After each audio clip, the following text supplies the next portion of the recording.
Hello student, আজকে আমরা class 9-এর Rayo Martin প্রশ্নবিচিত্রা 2024-এর একটি অঙ্কের মডেল কোশ্চেন পেপার সলভ করব। তোমরা দেখতে পাচ্ছ 6 নম্বর মডেল কোশ্চেন পেপারটা আজকে আমরা সমাধান করব, যেটা পেজ নম্বর 192 পাবে। 6-এর আগে 5 পর্যন্ত মডেল কোশ্চেন পেপার আমি এর আগের ভিডিওগুলোতে করে রেখেছি। তোমরা প্লেলিস্ট যদি চাও তাহলে লিঙ্ক ডেসক্রিপশনে দেওয়া রয়েছে, সেখান থেকে তোমরা চেক করতে পারো। এছাড়াও জীবন বিজ্ঞানের সম্পূর্ণ সমাধান এবং ভৌত বিজ্ঞানেরও সমাধান আমি করে রেখেছি, সেটাও লিঙ্ক ডেসক্রিপশনে পেয়ে যাবে। দেখো, আমরা এই স্কুলটার শুরু করব 1-এর 1 দাগেরটা। একটি কাপড় 80 টাকায় বিক্রি করায় 25% লাভ হলো, কাপড়টির বিক্রয় মূল্য কত?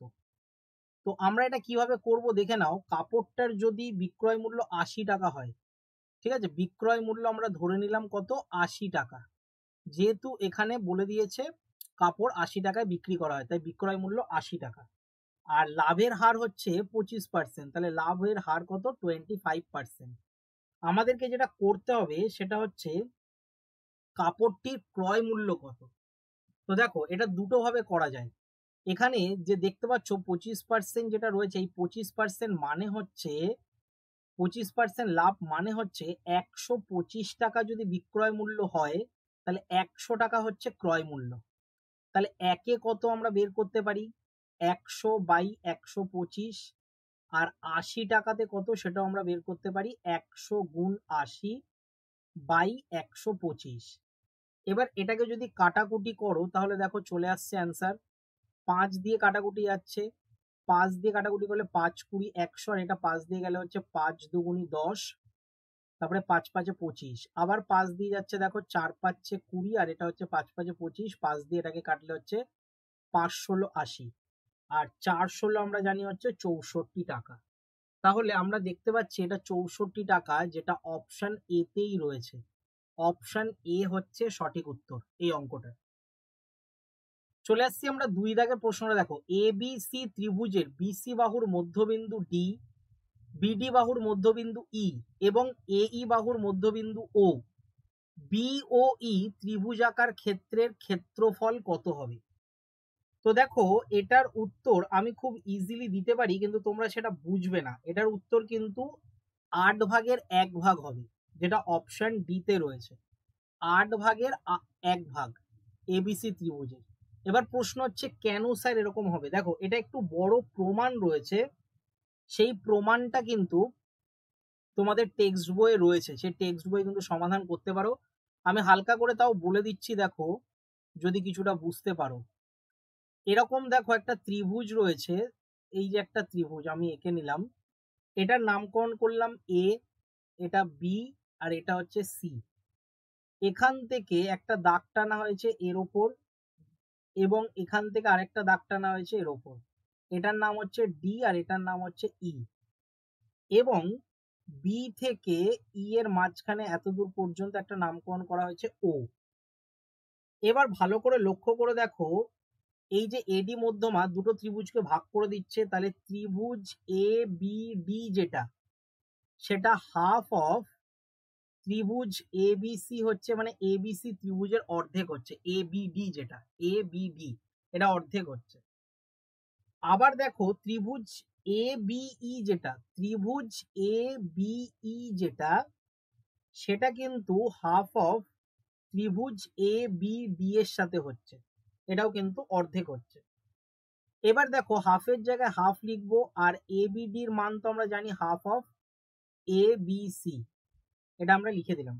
হাফ হাফ যদি গুণ করি তাহলে 1/4 হয়ে যাচ্ছে ত্রিভুজ এ বি সি এর, এ বি সি এর 1/4 অংশ। এবার দেখো আরেকটা জিনিস, ত্রিভুজ বি ও ই যেটা রয়েছে, সেটাও কিন্তু হাফ অফ ত্রিভুজ এ বি ই এর, এ বি ই এর অর্ধেক। এবার দেখো হাফ আমরা লিখতে পারি, আর এ বি এর মান তো এক্ষুনি বের করলাম 1/4, তারপরে এ বি সি ত্রিভুজের। তাহলে এটাকে যদি সমাধান করো তাহলে 1/8 অংশ চলে আসছে এ বি সি ত্রিভুজের। তাহলে এ বি সি ত্রিভুজের 1/8 অংশ, এটাই কিন্তু অ্যান্সার। এর জন্য আমি অপশনটা আগেই দাগিয়ে দিলাম। এটা তোমাদের করতে লাগবে না, জাস্ট তোমরা মনে রাখবে যে এটা এরকম হয়, ঠিক আছে। এটা একটা তোমাদের প্রয়োগ বা এক্সট্রা অঙ্কে রয়েছে, এক্সট্রা উপপাদ্যে রয়েছে এটা। চলে আসছি আমরা 3 দাগের অঙ্কটায়। দেখো, যদি x, 4 বিন্দুটির মূল বিন্দু থেকে দূরত্ব 5 একক হয় তাহলে x এর মান কত, এটা আমাদেরকে জানতে চেয়েছে। এটা একদম সিম্পল একটা অঙ্ক। দেখো 3 দাগেরটা। তো আমরা এখানে প্রথমে 3 নম্বর দিয়ে দিলাম। দূরত্ব বের করার সূত্র আশা করি তোমরা জানো। x - 0 তার হোল স্কয়ার হয়ে যাবে, আরেকটা 4 - 0 তার হোল স্কয়ার হয়ে যাবে, এবং ইকুয়াল টু বলে দিয়েছে কত, 5। তো এখান থেকে x এর মান বের করা খুব সহজ। এখানে হয়ে যাবে x স্কয়ার প্লাস 4 স্কয়ার 16, আর এটা 5 এর স্কয়ার 25 হয়ে যাবে, কারণ এই রুটটা এই পাশে আসলে স্কয়ার ফর্মে চলে আসে। এবার দেখো আমরা কি করতে পারি, x স্কয়ার সমান সমান 25 থেকে 16 বিয়োগ করে দিতে পারি। 25 থেকে 16 যদি বিয়োগ করে দাও তাহলে 9 বেরোবে। তাহলে x এর মান আমরা পেয়ে যাব কত, প্লাস মাইনাস 3। তাহলে এখানে প্লাস মাইনাস 3 আমরা দেখে নিই অপশন কিসে রয়েছে। অপশন সি তে রয়েছে প্লাস মাইনাস 3। চলে আসছি আমরা দেখো পরেরটায়, 4এরটা। একটি সমকোণী সমদ্বিবাহু ত্রিভুজ যার সমান বাহুদ্বয়ের প্রত্যেকটির দৈর্ঘ্য a একক, ত্রিভুজটার পরিসীমা কত হবে? তো দেখে নাও এটা আমরা কিভাবে করব। 4 দাগেরটা এখানে আমরা নাম্বারিং করলাম 4 দাগ। আমাদের প্রথমে যেটা জানতে হবে যে প্রত্যেকটা দৈর্ঘ্য বলে দিয়েছে a একক। তাহলে তৃতীয় বাহু, যেটাকে আমরা অতিভুজ বলি, তৃতীয় বাহুকে আমরা কি বলি, অতিভুজ। অতিভুজ বের করার সূত্র হচ্ছে লম্ব স্কয়ার প্লাস ভূমি স্কয়ার। তাহলে লম্ব স্কয়ার প্লাস ভূমি স্কয়ার হলে দুটোই a স্কয়ার হবে। তাহলে 2a স্কয়ার হচ্ছে, √2টা থাকবে রুটের মধ্যে, আর এটা বাইরে চলে আসবে, তার মানে √2a এটা আসছে। বা এটাকে যদি আরো বেটার ভাবে, মানে আরেকটু ভালোভাবে লেখো, তাহলে এটাকে সামনে লেখো আর √2টাকে পরে লেখো, এটা কিন্তু এককে আসবে। এটা অতিভুজ। এবার ত্রিভুজের পরিসীমা আমাদেরকে চেয়েছে, তাহলে লিখে দেবো হচ্ছে ত্রিভুজের পরিসীমা। তাহলে ত্রিভুজের পরিসীমা সূত্র আমরা জানি যে 3টে বাহুর যোগফল। তাহলে এখানে a প্লাস a হলো, আর একটা হবে a√2। তাহলে আমরা এখানে পেয়ে গেলাম 2a প্লাস a√2, এটা পেয়ে গেলাম। এবার দেখো এখান থেকে a কমন যাচ্ছে, তাহলে পড়ে থাকছে 2 প্লাস √2। তাহলে a ইন্টু 2 প্লাস √2 একক। এটা আমরা দেখে নিই কোন অপশনে রয়েছে। এটা রয়েছে অপশন, কোথায় গেল, বি তে রয়েছে। এই যে বি তে রয়েছে, ঠিক আছে। 2 প্লাস √2 তারপরে ইন্টু দিয়ে a রয়েছে। আমাদের এটা আগে ছিল, কিন্তু এটা পরে লিখলে কোনো অসুবিধা নেই, এইটা অ্যান্সার আসলো। এবার চলে আসবো আমরা 2 দাগের অঙ্কগুলোতে, কিন্তু তার আগে তোমাদেরকে বলে দেবো যে এই অঙ্কগুলোর যদি পিডিএফ নিতে চাও তাহলে কিন্তু তোমরা টেলিগ্রাম চ্যানেলটা জয়েন করে নিও। টেলিগ্রাম চ্যানেলে গিয়ে সার্চ করবে আমার চ্যানেলটার নাম পার্থস গ্রাম ক্লাস। এটা যদি সার্চ করো তাহলে কিন্তু তোমরা চ্যানেলটা পেয়ে যাবে, অথবা লিঙ্ক দেখবে ডেসক্রিপশনে দেওয়া রয়েছে, সেটাতে ক্লিক করলেও কিন্তু জয়েন হয়ে নিতে পারবে। এখানে জয়েন করলে কিন্তু সমস্ত ক্লাসের আপডেট পেয়ে যাবে। আমি কবে কবে লাইভ ক্লাস করাই, 9-এর কিন্তু অনেকগুলো লাইভ ক্লাস হয়, সেগুলোও পেয়ে যাবে। পিডিএফ পেয়ে যাবে, অঙ্কের কোনো নোট পেয়ে যাবে, এবং অঙ্কের যদি কোনো সমস্যা হয় সেটাও কিন্তু আমাকে প্রশ্ন করতে পারবে। তো তার জন্য টেলিগ্রাম চ্যানেলটা জয়েন করে নিও। চলে আসছি দেখো 2-এর 1-এরটায়।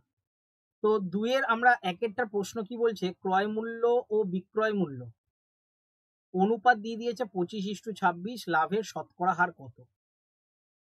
আমাদের এখানে অনুপাত যেহেতু দিয়ে দিয়েছে, আমরা তাহলে ক্রয় মূল্যটাকে ধরতে পারি হচ্ছে 25x টাকা, আর বিক্রয় মূল্যটাকে আমরা ধরতে পারি হচ্ছে 26x টাকা। এটা আমরা ধরে নিলাম। তাহলে আমরা বলতে পারি যে লাভটা এখানে তাহলে কত হচ্ছে, লাভ হচ্ছে 26x থেকে 25x আমরা বিয়োগ করতে পারি, তাহলে এখানে x টাকা বেরিয়ে গেল। এবার আমাদেরকে বলেছে লাভের হার, তাহলে লাভের হার সমান সমান আমরা জানি যে লাভটা ওপরে লিখতে হয়, নিচে ক্রয় মূল্য লিখতে হয়, আর গুণ দিয়ে 100। এটার যদি কাটাকুটি করো তাহলে দেখো এক্স এক্স কেটে যাচ্ছে, আর 4×25 100, অর্থাৎ 4% বেরোচ্ছে। তাহলে তোমরা এটার উত্তর লিখে দেবে হচ্ছে 4%। এটাই কিন্তু এই অঙ্কটার অ্যান্সার। চলে আসছি আমরা দেখো 2 দাগের অঙ্কটায়। এবিসি ত্রিভুজের যে এডিটা রয়েছে, এডি এবং বিই মধ্যমা রয়েছে, এই এবং বিই মধ্যমা, এবং বিইর সমান্তরাল ডিএফ রয়েছে। এসি বাহুর সঙ্গে এফ বিন্দুতে মিলিত হয়। এসি বাহুর দৈর্ঘ্য 8 সেমি হলে সিএফ বাহুর দৈর্ঘ্য কত। দেখো অঙ্কটা কিভাবে হচ্ছে। প্রথমে আমাদেরকে যেটা করতে হবে, আমাদেরকে প্রথমে আগে ছবি এঁকে নিতে হবে। তা ছবিটা আমরা কিভাবে আঁকবো দেখে নাও। ছবিটা আমাদের আঁকাটা কিন্তু খুবই জরুরি। প্রথমে এইভাবে একটা ত্রিভুজ এঁকে নিলাম, ঠিক আছে। এইভাবে কি করলাম, আমরা একটা ত্রিভুজ এঁকে নিলাম। এবার দেখো এই ত্রিভুজটা আঁকার পর আমাদেরকে এর প্রত্যেকটা বাহুর নাম লিখতে হবে। এটা হচ্ছে বি, এটা হচ্ছে এ, আর এটা হচ্ছে সি। এটা লিখে দিলাম। এবার বলেছে যে বি থেকে ই পর্যন্ত, বি থেকে ই পর্যন্ত, আর এ থেকে ডি পর্যন্ত, ঠিক আছে, আর ডি থেকে আবার এফ পর্যন্ত। এটাকে সোজা টানবো, ডি থেকে এফ পর্যন্ত, এটা হচ্ছে এফ। এরকম ছবিটা আমাদের হবে। তাহলে আমরা কিভাবে করব এবার, আমাদেরকে প্রথমে যে লেখালেখিগুলো করতে হবে সেটা দেখে নাও। প্রথমে আমরা লিখবো হচ্ছে এ বি সি, ডিই হচ্ছে মধ্যমা, আর ইটা হচ্ছে মধ্যবিন্দু। এই যে ইটা দেখতে পাচ্ছ, এটা কিন্তু হচ্ছে মধ্যবিন্দু। এসির মান এখানে বলে দিয়েছে, এসির মান কত বলে দিয়েছে, 8 সেন্টিমিটার। তাহলে ইসির যে মানটা সেটা আমরা বের করতে পারি হাফ অফ এসি করে, ঠিক আছে। মাথায় রাখবে ইসির মানটা হাফ অফ এসি করে বের করা যায়। তাহলে হাফ অফ এসি করলে 8-এর অর্ধেক হয়ে যাবে, মানে 4 সেন্টিমিটার বেরোবে। তাহলে 4 সেন্টিমিটার ইসির মাপটা বের করে ফেললাম। ইসি মানে তোমরা দেখতে পাচ্ছ স্ক্রিনে, এইটাকে কিন্তু ইসি বলে। এই যে এখান থেকে এতটা যে দেখতে পাচ্ছ, এটাকে কিন্তু আমরা ইসি বলছি, কারণ ছবি ধরে ধরে অঙ্ক করাতে হবে, নাহলে বুঝতে পারবে না।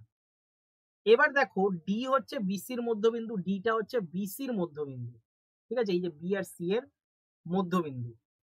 এবং আমরা দেখতে পাচ্ছি যে ডিএফ আর বিই, ডি থেকে এফ এবং বি থেকে ই, এই দুটো সমান্তরাল। আমি এখানে লিখে দিচ্ছি, ডি থেকে এফ আর বি থেকে ই যেটা, সেটা হচ্ছে সমান্তরাল, ঠিক আছে।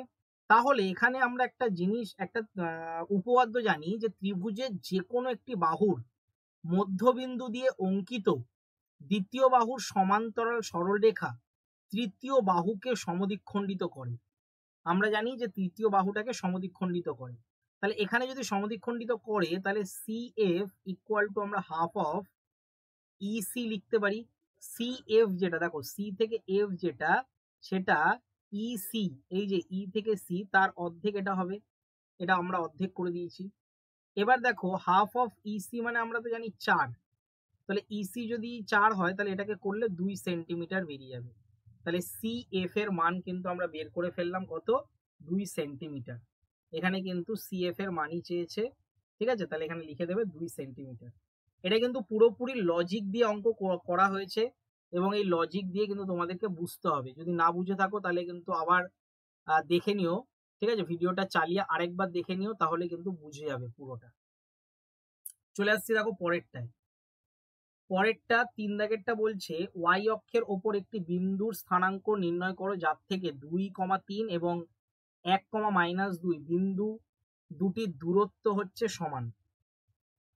তো আমরা কি করে করব দেখো, এটা একদম সহজ অঙ্ক, কিন্তু আমাদের প্রথমে আগে ধরে নিতে হবে। 3 দাগেরটা দেখো, 3 দাগেরটা প্রথমে আমরা কি ধরবো, যে বিন্দুটা যে রয়েছে ওয়াই অক্ষের ওপর। তাহলে ওয়াই অক্ষের ওপর বিন্দুটি, ওয়াই অক্ষের ওপর বিন্দুটি আমরা এ ধরে নিলাম, যেটা 0,x। এখানে বি এর যে মানটা সেটা কি দিয়ে দিয়েছে, 2,3, আর সি এর যেটা সেটা দিয়েছে 1,-2। এবার প্রথমে আমরা এ বি বের করব। এ বির দূরত্ব আমরা বের করব, যেটা সূত্র তোমরা জানো, দূরত্ব বের করার সূত্র 2 - 0 তার হোল স্কোয়ার, আর 3 - x তার হোল স্কোয়ার। এখান থেকে যদি সমাধান করো 2 এর স্কোয়ার 4 হয়, আর এটা 3 - x এর হোল স্কোয়ারই থাকবে, কারণ এটাকে আর কিছু হাত দিলাম না। তাহলে 4 + 3 - x এর হোল স্কোয়ার এটা থাকলো। এবার এসির মান যদি আমরা বের করি, এসির মান বের করতে গেলে 1 - 0 তার হোল স্কোয়ার, আর এটা হয়ে যাবে -2 - x তার হোল স্কোয়ার। এবার দেখো এটাকেও আমরা যদি সমাধান করি, তাহলে এটা আসবে 1 + x + 2 তার হোল স্কোয়ার হয়ে যাবে। কেন হলো? কারণ মাইনাসে মাইনাসে প্লাস হলো বা মাইনাস কমন নিয়ে নেওয়া হয়েছে। এবার দেখো আমরা জানি A B equal to AC হয়, A B equal to AC হবেই, ঠিক আছে, এটা হবেই, এখানে প্রশ্ন পেপারে বলে দিয়েছে। তাহলে আমরা বা দিয়ে এটা লিখতে পারি, রুট ওভার দিয়ে রয়েছে 4 প্লাস 3 মাইনাস এক্স এর হোল স্কোয়ার, আর রুট ওভার দিয়ে এটা রয়েছে 1, সরি এটা ভুল হয়ে গেল, 1 প্লাস এক্স প্লাস 2 এর হোল স্কোয়ার। এবার দেখো উভয় পক্ষকে যদি বর্গ করো, যদি উভয় পক্ষকে বর্গ করো তাহলে 4 প্লাস 3 মাইনাস এক্স এর হোল স্কোয়ার হবে, আর এটা হয়ে যাবে 1 প্লাস এক্স প্লাস 2 এর হোল স্কোয়ার হয়ে যাবে যদি উভয় পক্ষকে বর্গ করি। এবার ভালো করে লক্ষ্য করে দেখো, আমরা এটার যদি সূত্র ফেলি, 3 এর square 9 minus 3 দুগুণি 6x plus x square, এটা হয়ে যাবে 1 plus x square plus 2 দুগুণি 4x আর প্লাস 2 এর স্কোয়ার 4, এটা সূত্র ফেলে করা হয়েছে।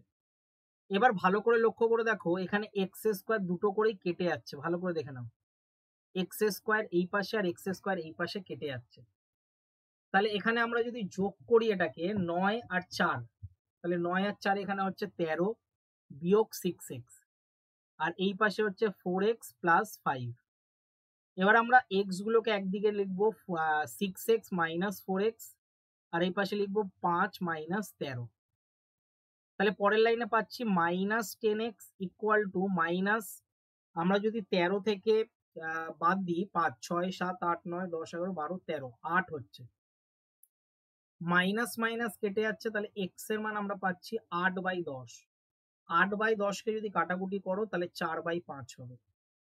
তার মানে আমরা যে বিন্দুটা পেলাম সেই বিন্দুটা কিন্তু আমরা লিখে দিতে পারি, বিন্দুটি হলো একটা হচ্ছে 0 আর একটা হচ্ছে 4/5, এই বিন্দুটা হচ্ছে অ্যান্সার।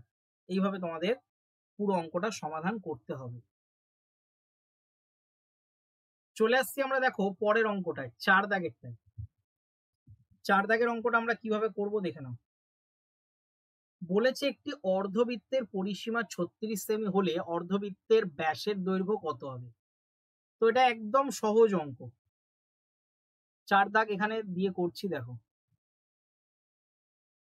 বলেছে অর্ধ পরিসীমা, অর্ধ পরিসীমার সূত্র আমরা জানি পাই আর প্লাস 2r, এবং এটা ইকুয়াল টু বলে দিয়েছে 36। তো এখান থেকে আর কমন নিয়ে নাও, তাহলে এটা হয়ে যাবে 22/7 আর প্লাস দিয়ে হয়ে যাবে 2 ইকুয়াল টু 36। এখানে দেখো আর কে যদি আমরা পাশে রেখে এখানে লসাগু করি তাহলে 22 ওপরে আর 7 দুগুণি 14 হচ্ছে ওপরে, ঠিক আছে, এটা লসাগু করে করা হয়েছে। তারপরে আর ইন্টু এটা বেরোবে কত, 36/7 ইকুয়াল টু 36।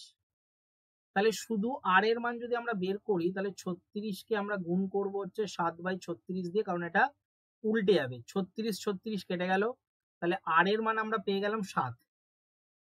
এবার আর এর মান যদি 7 পেয়ে যায় তাহলে এখানে চেয়েছে কি দেখো ব্যাসের দৈর্ঘ্য কত, তাহলে এটা ডবল করে দিলে ব্যাসের দৈর্ঘ্য বেরিয়ে যাবে। সুতরাং ব্যাস বলে লিখে দেব 7 গুণ 2, তাহলে হয়ে যাবে 14 সেন্টিমিটার। ঠিক আছে, 14 সেন্টিমিটার হচ্ছে এই অঙ্কটার অ্যান্সার হবে। এটা কিন্তু একটা রিপিট অঙ্ক এবং ইম্পর্টেন্ট অঙ্ক, ঠিক আছে, এটা খুবই ইম্পর্টেন্ট একটা অঙ্ক। 5 দাগেরটা বলছে একটি অবিচ্ছিন্ন পরিসংখ্যা বিভাজন তালিকার একটি শ্রেণীর মধ্যবিন্দু এম এবং উচ্চ শ্রেণীর সীমানা এ হলে নিম্ন শ্রেণীর সীমানাটা কত হবে? এটা বহুবার রিপিটেড একটা অঙ্ক, এটা আগের বছরও প্রচুর বার ছিল, এমনকি তোমরা এটা 3rd ইউনিট টেস্টেও পাবে। দেখো 5 দাগের অঙ্কটা, এখানে যেহেতু বলে দিয়েছে যে শ্রেণীর মধ্যমান এ আর ঊর্ধ্বসীমা বি, তো এখানে কিন্তু একটা সূত্র রয়েছে, সূত্রটা আমি লিখে দিচ্ছি, ঊর্ধ্বসীমা প্লাস নিম্ন সীমা, ঊর্ধ্বসীমা প্লাস নিম্ন সীমা বাই 2 ইকুয়াল টু এ, এটা বলে দিয়েছে। এবার দেখো ঊর্ধ্বসীমার জায়গায় বি বসাতে পারি, আর নিম্ন সীমার জায়গায় আমরা নিম্ন সীমাই লিখলাম। অনেক সময় অনেক টিচাররা এটা এক্স ধরে করে, আমি এটা এক্স ধরলাম না, 2 লিখলাম, আর এই 2টা এর সাথে গুণ হয়ে 2a হয়ে যাচ্ছে। তাহলে আমরা নিম্ন সীমাটা যদি বের করতে চাই তাহলে 2a থেকে মাইনাস বি হয়ে যাবে, কারণ বিটা এই পাশে আসলে মাইনাস বি হয়ে যাবে। তাহলে এটাই হচ্ছে অঙ্কটার অ্যান্সার, জাস্ট এইটুকুনি করলেই হয়ে যাবে, 2a মাইনাস বি। ঠিক আছে, তো এই গেল হচ্ছে আজকের আমাদের মডেল কোশ্চেন পেপার। এটা সম্পূর্ণ সমাধান করে দিলাম, বড় প্রশ্নগুলো করালাম না, কারণ বড় কোশ্চেন নিয়ে যদি কোনো সমস্যা হয় তাহলে আমাকে টেলিগ্রাম করে জানাবে যে কোনগুলো রয়েছে সমস্যা, সেটা আমি অবশ্যই করে দেবো। তো টেলিগ্রামটা জয়েন করে নিও। যদি ভিডিওটা ভালো লেগে থাকে তাহলে একটা লাইক করে দিও, এবং চ্যানেলে নতুন হলে চ্যানেলটাকে সাবস্ক্রাইব করে রেখো। এরকম আরো ভিডিও পাওয়ার জন্য নোটিফিকেশনটা অবশ্যই কিন্তু অন করে রাখবে, তাহলে নোটিফিকেশন মানে যখনই ভিডিও ছাড়বো নোটিফিকেশনটা পেয়ে যাবে। তো আজকের মতন এতটাই, দেখা হচ্ছে আমাদের নেক্সট ভিডিওতে।